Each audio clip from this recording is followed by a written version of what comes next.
دیاری سر جمهوری لسر حمله سیاسی کن لسر است عراق و لسر است هرمی کردستان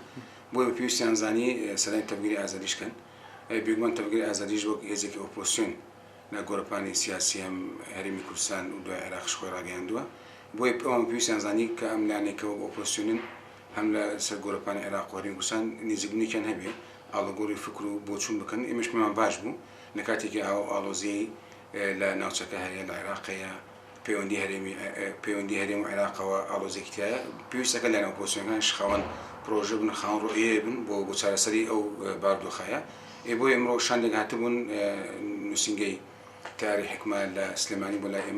ئێمە پێشوازیمان لێن کە پێخۆشحاڵش بووین بە هاتنیان بۆیە داوامان کرد ئەم پەیوەندیانە و ئەم سەردانە بەردەوام بکات بۆی بتوانین زیاتر پروژه خۆمان بۆ چوونی خۆمان لە هەر لە ئاڵگۆڕ پێ بکەین بۆی بتوانین خزمەتی هەم هەرێمی کوردستان و عێراقش بکەین و ئەو ئاڵۆزیانە هەیە هەتا ئاسێ بتوانین کەمی بکەینەوە.